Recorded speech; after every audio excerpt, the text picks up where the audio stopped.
بہت احسن طریقے سے ہمارے تمام لا انفورسنگ ایجنسیز نے مل کر ایک بہت اچھی اسٹریٹجی بنا کر اس کا خاتمہ کیا اور عوام کو پھر دوبارہ سکون میسر ہوا۔ اس کے نتیجے میں جو اسلام آباد میں خاص طور پر اور پاکستان بھر میں عمومی طور پر اس کا جو معیشت کو نقصان پہنچا وہ آپ کے سامنے ہے۔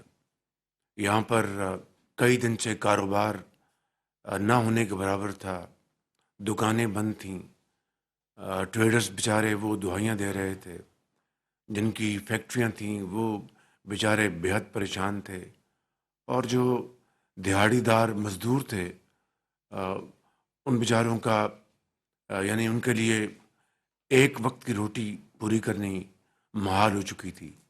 ہسپتالوں میں مریضوں کے لیے جو بے پناہ مشکلات بنی، اور اسی طریقے سے جو جڑواں شہر ہے وہاں پر بھی زندگی تقریباً معطل ہو چکی تھی۔ اس کا ایک بڑے کانٹیکس میں پاکستان کے اندر جو معیشت کو نقصان پہنچا وہ آپ سب کے سامنے ہے۔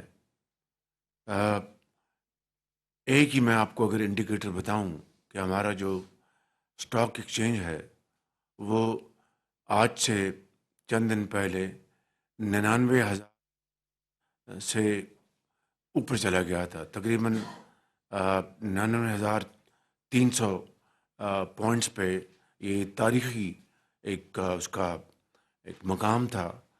صرف کل ایک دن میں یہ ان فسادیوں کی وجہ سے جو کہ پاکستان کی ترقی اور خوشحالی کے ایک پرماننٹ دشمن بن چکے ہیں، ان کی وجہ سے ایک دن میں اس اسٹاک ایکسچینج نے غوطہ کھایا اور تقریباً 4,000 پوائنٹس لوز کیے۔ اور آج پھر جب کل رات کو اللہ تعالیٰ کے فضل و کرم سے امن بحال ہوا تو آج پھر اسٹاک ایکسچینج نے دوبارہ اس میں ریلی کیا اور آج پھر 99,000 سے دوبارہ اوپر کراس کر چکا ہے۔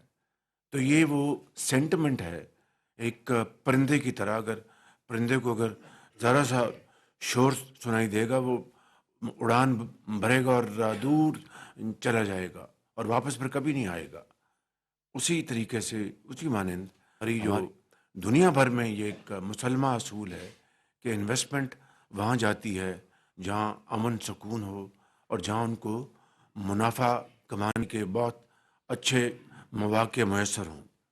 تو میں سمجھتا ہوں کہ یہ ہے وہ ایک بہت ہی خطرناک روش جو کہ 2014 سے پہلے نہیں تھی۔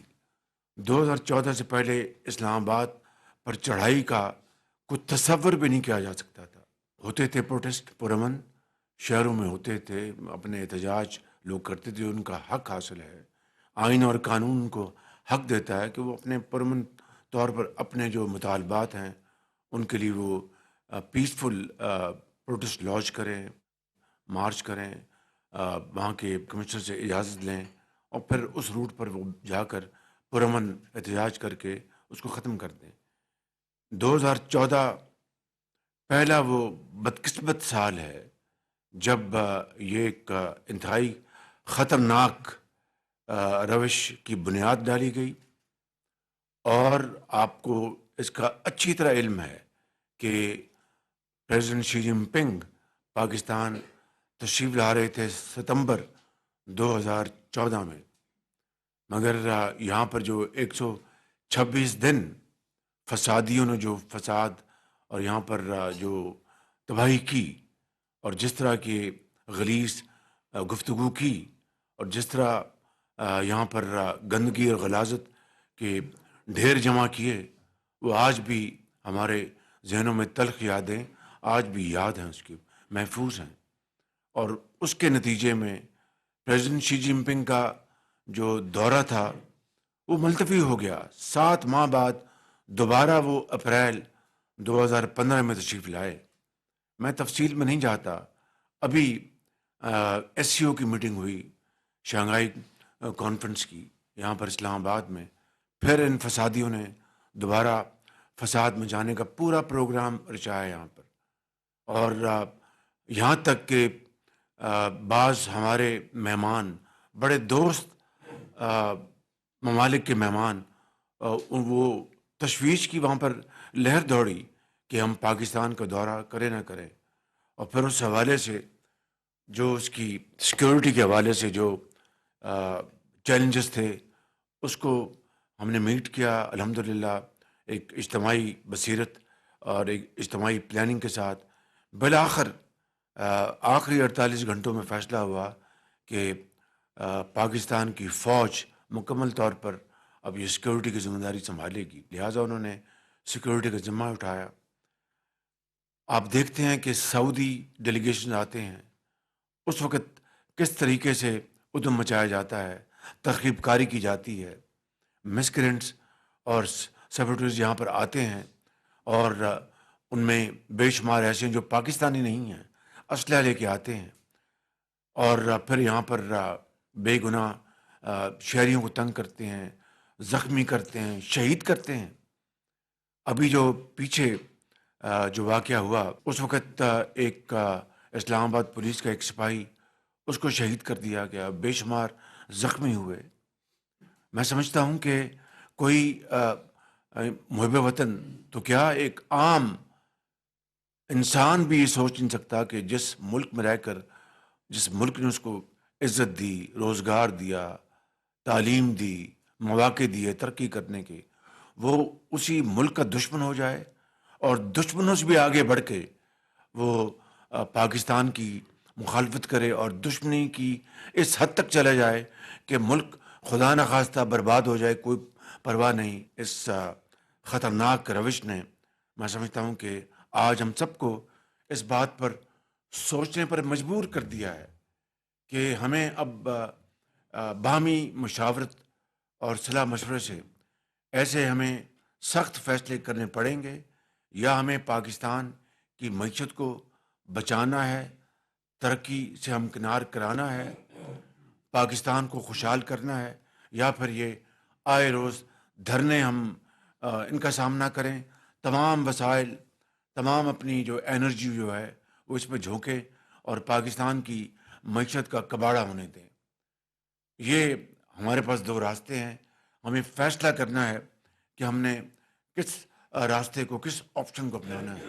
ظاہر ہے کہ ایک ہی آپشن ہے کہ پاکستان کی ترقی اور خوشحالی، پاکستان کی ترقی اور خوشحالی، پاکستان کی ترقی اور خوشحالی، اس کے علاوہ کوئی آپشن نہیں ہے۔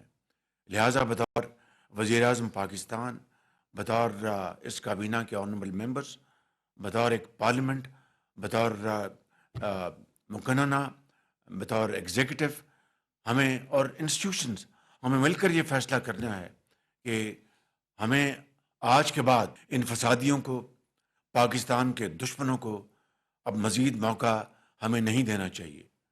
اب دیکھیے کہ ایک مرتبہ پھر بیلاروس کے صدر تشریف لائے پاکستان، اور پاکستان سے انتہائی محبت کرنے والا وہ شخص ہے جس کا نام ہے الیگزینڈر لوکاشینکو۔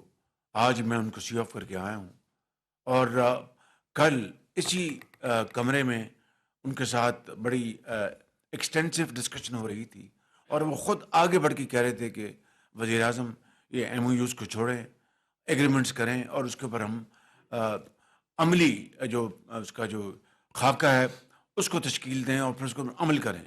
اور فیصلہ ہوا کہ اسی مہینے ہمارا ایک وفد جائے گا دسمبر میں اپنا مینسک، وہاں پر جا کر کاؤنٹر پارٹ سے تیاری کر کے یہاں سے وہاں پر فائنل، وہاں پر حتمی شکل دیں گے، اور انشاءاللہ فروری میں پریزیڈنٹ آف بیلاروس اور پرائم منسٹر آف پاکستان کے درمیان معاہدے ہوں گے، جس میں ایگریکلچرل امپلیمنٹس، ایگریکلچرل مشینری اور زراعت کے علاوہ دوسرے جو شعبے ہیں ہم ان سے فائدہ اٹھا سکتے ہیں سرمایہ کاری کے حوالے سے۔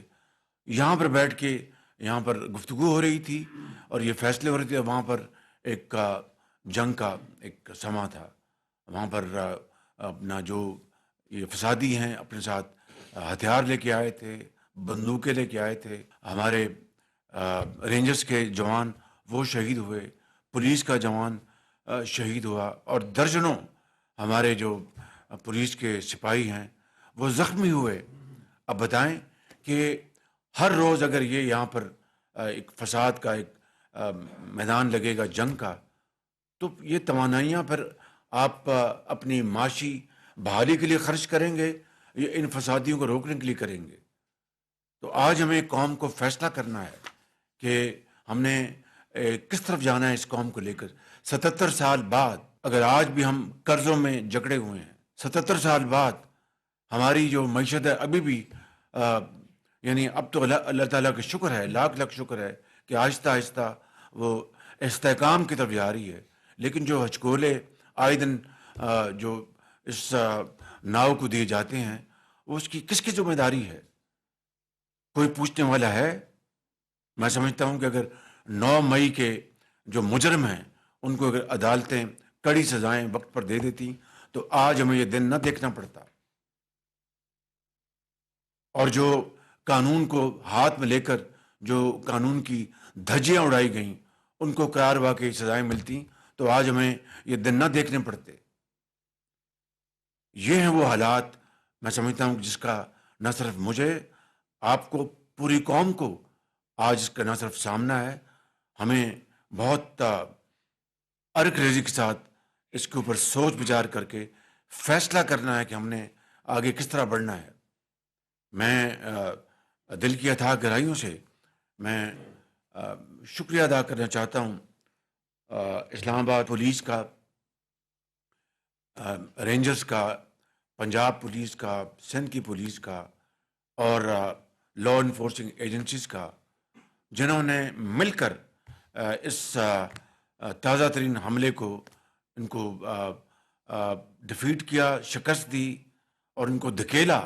کل رات پورا اسلام آباد ان سے خالی کرایا گیا۔ ابھی دیکھیں کہ کے پی میں کس طریقے سے دہشت گردی نے وہاں پر سر اٹھا رہی ہے، کس طریقے سے بلوچستان میں جو انسرجنسی ہے وہ سر اٹھا رہی ہے، کس طریقے سے کرم ایجنسی میں درجنوں بے گناہ لوگ شہید ہو گئے، درجنوں۔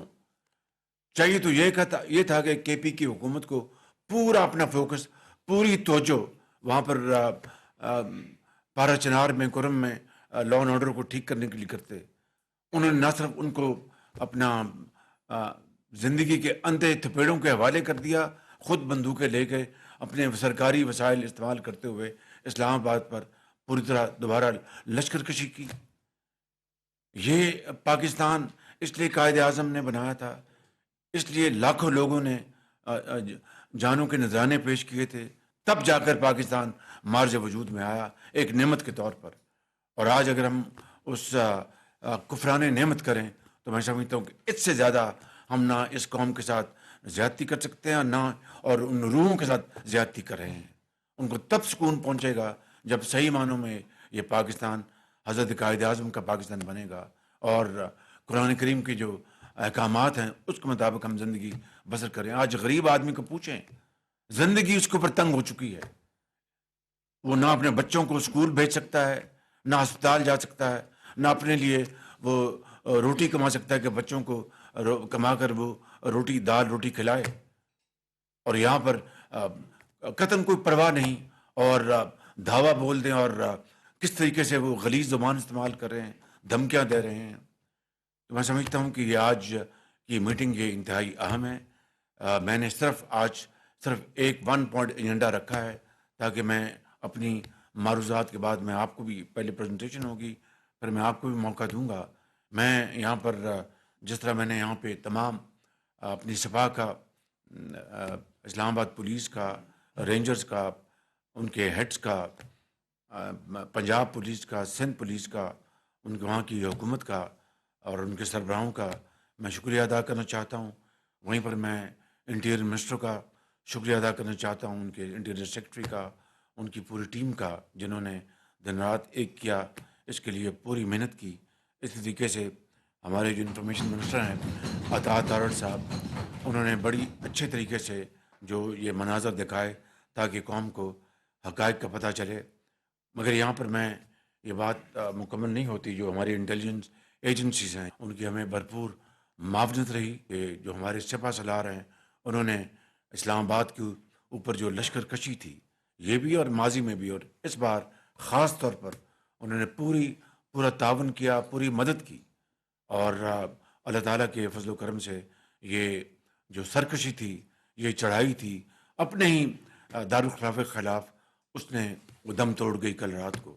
لیکن ہر روز ایسا نہیں ہوگا, نہ ہم اس کے متحمل ہو سکتے ہیں. We can't afford to sap our energies and our resources on a daily basis.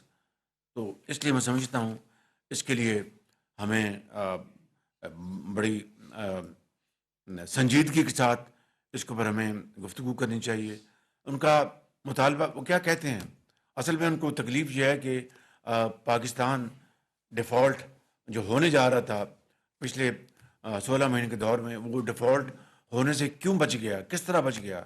بھائی عقل کے اندھو, جو کولیشن گورنمنٹ کے جو تھی پولیٹیکل پارٹیز, انہوں نے اپنا پولیٹیکل کیپٹل انہوں نے جھونک دیا. مہنگائی آسمانوں سے باتیں کر رہی تھی, گیلپنگ انفلیشن, اور جو پالیسی ریٹس وہ آسمانوں پہ جا رہے تھے. لوگوں کی جو امپلائمنٹ ختم ہو رہی تھی, پروڈکشن ختم ہو رہی تھی, وی آر بیکمنگ انکمپیٹیو. اللہ تعالیٰ نے سبب بنایا. بالآخر پیرس میں میری ملاقات ہوئی آئی ایم ایف کے ایم ڈی سے, یہ مئی یا جون 2022 میں, اور الحمدللہ وہاں پر ہم نے ایک طے کیا اور پاکستان ڈیفالٹ سے نکل آیا. مگر اس کے بدلے میں بے پناہ ہم نے اپنا سیاسی اثاثہ قربان کر دیا. میاں محمد نواز شریف صاحب نے, آصف زرداری صاحب نے, بلاول بھٹو صاحب نے, مولانا فضل الرحمان صاحب نے, درجہ بدرجہ سب نے. لیکن سب سے زیادہ ہم نے کیا اس لیے کہ وزیر اعظم مجھے منتخب کیا تھا اور فائنانس منسٹر اسحاق ڈار صاحب تھے. ظاہر ہے کہ توپ کا نشانہ تو ہم تھے, لیکن ظاہر ہے کہ سب نے مل کر اس میں اپنا حصہ ڈالا. 8 مہینے کے اندر الحمدللہ آہستہ آہستہ ہماری جو معیشت ہے وہ مستحکم ہو رہی ہے. تمام اشاریے اسی کی طرف اشارے, حالانکہ حتیٰ کہ جو ہمارے جو بدترین ناقد ہیں وہ بھی یہ کہنے پہ مجبور ہیں کہ پاکستان کی معیشت مستحکم ہو رہی ہے, مگر ساتھ پھر وہ اپنا قافیہ ملاتے ہیں. یہ بھی ساتھ ہونا چاہیے بالکل کریں گے انشاءاللہ. جب یہاں پر اللہ تعالیٰ ہمیں joint effort, remember this is result of joint efforts. I swear to God, no one is empowered to create this mini miracle. It is a teamwork, joint efforts and untiring efforts. یہ میرا ایمان ہے. یہ کابینہ کا اشتراک, کابینہ کی محنت, آنریبل ممبرس کی سب کی, اور ان کے جو اپنا ساتھی ہیں, سیکرٹریز ہیں, درجہ بدرجہ سب کی. اور پھر ہمارے پہلی مرتبہ تاریخ میں جو ہماری جو فوج کے سپہ سالار جو ہیں وہ پوری اس طرح یکجاں دو کاتب جڑے ہوئے ہیں بالکل. اس کے بغیر یہ نہیں ہو سکتا تھا. تو اس کو ہم سب کو برباد کر دیں, تباہ کر دیں, یہ ممکن نہیں ہے. I will not let this happen under all circumstances. I want to make it very clear. دل خون کے آنسو ہوتا ہے کہ اتنی محنت کر کے اور ہم ان فسادیوں, ملک دشمنوں کے ہاتھوں ہم پاکستان کو تباہ کر دیں. یہ ممکن نہیں ہے, یہ نہیں ہوگا انشاءاللہ. Not in our time, our watch. It will not happen انشاءاللہ. مل کر ہم پاکستان کو یہاں سے نکالیں گے. اور پھر یہ بہانہ بناتے ہیں جی الیکشن میں دھاندلی ہوئی. اور بھائی 2018 میں جو تاریخ کی سب سے بڑی دھاندلی ہوئی اس کا تو پہلے حساب آپ دے دیں, اس کا تو حساب بتا دیں آپ. کچھ یہاں پر آنریبل ممبرز ہیں جو اس زمانے کے چشمدید گواہ ہیں. اور پھر جب پارلیمنٹ میں پہلی مرتبہ جب ہم آئے, ہم نے فیصلہ کیا کہ ہم کالی پٹیاں باندھ کے جائیں گے اور اوتھ لیں گے, کیونکہ اپنے جو پروٹیسٹ وہ اس کو تو ہم رجسٹر کروائیں. اور کچھ ہمارے پارٹیوں کے زعمات ہیں جو چاہتے تھے کہ بائیک آؤٹ کر دیں, لیکن میجورٹی کا خیال تک نہیں, ہمیں جانا چاہیے. تو ہم وہاں پر گئے. تو میں آج آپ کو یہ بتاتا ہوں, یہ کیمروں نے اس واقعے کو کور کیا ہوگا. This must be caught by the eyes of the cameras, lens of the cameras, کہ میں جب گیا تو یہ عمران نیازی میرے پاس آئے تو میرے کان میں کہا کہ شہباز جی ہم بنا دیتے ہیں انکوائری کمیٹی. تو میں نے وہاں پر اس کا باقاعدہ اعلان کیا کہ انہوں نے اپنا عمران نیازی جو لیڈر دی ہاؤس بننے والے تھے کہ ان کے انکوائری کمیٹی، وہ نام بھی آیا جس میں مجھے یاد ہے ان کی طرف سے شفقت محمود اور ہماری طرف سے تھے. آج تک اس کی ایک آدھ میٹنگ بیٹھی کو، رانا ثناء اللہ صاحب کو بہتر پتا ہوگا، آج تک اس کمیٹی کی 1 یا 2 میٹنگ ہوئی اور ریسٹ از ہسٹری. اور آج کہتے جی دھاندلی، اور ہر روز یہاں پر اپنا چڑھائی کرتے ہیں اسلام آباد کے اوپر. لیکن ہم نے اسلام آباد کی چڑھائی کا کبھی تصور بھی کبھی ذہن میں نہیں آیا. تمام مذہبی سیاسی جماعتوں کا، آپ پیپلز پارٹی کو لے لیجیے گا، JUI کو لے لیجیے گا، انہوں نے بڑے بڑے جلوس کیے، نکالے، لیکن وہ گملہ توڑا انہوں نے. پاکستان کی کبھی جو خیر ہے اس کے خلاف کبھی انہوں نے سازش کی. یہ ہے وہ ایک تقابلی جائزہ جو آج قوم کے سامنے آنا چاہیے بالکل. اور اس کے نتیجے میں 190 ارب روپے کا یومیہ نقصان قومی معیشت کو پہنچ رہا ہے. 190 ارب روپے یومیہ. اسے دیکھیں آپ کی ایکسپورٹس کس طرح ہرٹ ہو رہی ہیں. جو کنٹینر جا رہے ہیں کراچی پورٹ پر، ایئرپورٹ سے انہوں نے ٹیک آف کرنا ہے، وہ ان کو سڑک سے راستہ ملے تو جائیں گے. آپ کی جو پروڈکشن کے لیے جو آپ کی امپورٹس ہیں وہ اگر ملوں میں نہیں پہنچیں گی تو آپ کا سودے جو ہیں وہ کس طرح آپ کے پورے ہوں گے. کس طریقے سے دفاتر میں، فیکٹریوں میں، اسلام آباد میں مجھے پتا ہے، مجھے آنریبل کولیگز نے مجھے بتایا کہ انہوں نے کہا دفتر بند کر دیں بھائی، let us be very careful, کہیں کوئی زخمی نہ ہو جائے. تو میں سمجھتا ہوں کہ اس طریقے سے قوم کو نقصان پہنچانا اپنے ذاتی مفاد کے لیے، ذاتی مفاد کے لیے، اس سے بڑا جرم اور کوئی ہو نہیں سکتا. بالکل میں سمجھتا ہوں کہ یہ وہ ایک کبھی جرم ہے جس کی کوئی معافی نہیں ہے. اور ابھی جو چند دن پہلے ایک ہمارے انتہائی مربی اور بہترین پاکستان کے دوست ملک کو جس طرح تکلیف پہنچائی اور ان کے فرمانروا کو، اس سے بڑی پاکستان کے ساتھ ظلم اور زیادتی نہیں ہو سکتی کہ یہ کہنا کہ جو میرے جو میاں ہیں وہ تو جناب شریعت کے علمبردار ہیں اور وہاں پر شریعت کو ختم کیا جا رہا ہے. اندازہ کریں اس سے زیادہ بڑی کوئی پاکستان کے ساتھ دشمنی ہو سکتی ہے؟ قطعاً نہیں ہو سکتی. تو میں سمجھتا ہوں کہ یہ وہ حالات ہیں، یہ وہ معاملات ہیں جس کا ہمیں بہت اپنا سرعت کے ساتھ ہمیں اس کا جائزہ لینا چاہیے اور اس بات کا فیصلہ کرنا چاہیے کہ ہر روز ہماری سپاہ رینجرز سینوں پر گولیاں کھائیں، ٹانگوں پر گولیاں کھائیں، اللہ کو پیارے ہو جائیں، بچے ان کے یتیم ہو جائیں، اور ہم پھر اپنا اگلے دن بیٹھ کے ہم اپنا life as normal as usual. یہ نہیں ہو سکتا. ایز یوزول معاملہ ختم ہو گیا. ہمیں اب بالکل پرویکٹیو ہمیں سوچنا ہوگا اور فیصلہ کرنا ہوگا، کیونکہ یہ کوئی تحریک نہیں ہے، یہ تخریب کاری ہے. یہ تحریک نہیں ہے، یہ تخریب ہے بالکل. میں آپ کو بالکل درد دل سے عرض کر رہا ہوں، یہ فتنہ ہے، فتنہ. سیاست میں تخریب کاری، فتنے کی کوئی گنجائش نہیں ہوتی. سیاسی پارٹیاں اپنا ایک ہراول دستے کے طور پر اپنا رول ادا کرتی ہیں، قومی ترقی اور خوشحالی میں اپنا پوائنٹ آف ویو دیتی ہیں، نہ کہ گالی گلوچ، نہ کہ گولیوں اور کلاڑوں سے اپنا جا کے لوگوں کو زخمی کریں، گالیاں دیں، ملک کے اندر ایک فساد پیدا کریں، پاکستان کے دوست ممالک کو ناراض کریں. یہ کہاں کی سیاست ہے؟ یہ جتھا بندی ہے اور اس کا ہمیں ہر صورت خاتمہ کرنا ہوگا. تو یہ وہ چند معاملات تھے جو کہ میں چاہتا تھا کہ آج میں آپ کی خدمت میں عرض کروں. اسی طرح جو صحافی ان کا ساتھ نہیں دیتے ان کو گالیاں، نیشنل جو پریس کلب ہے اس کے اوپر دھاوا بولنا، یہ ان کی جمہوریت.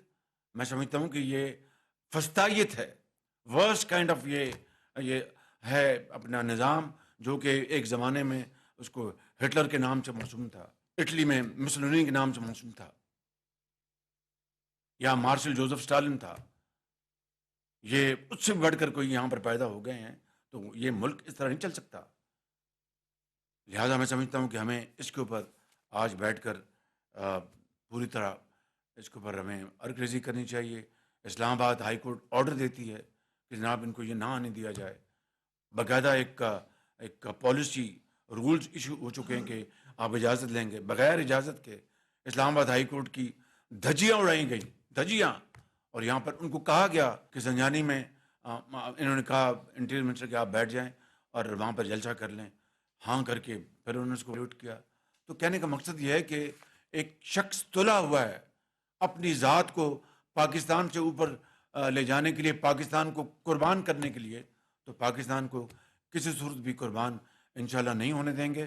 اس ہاتھ کو توڑ دیں گے جو پاکستان کو قربان کرنا چاہتا ہے.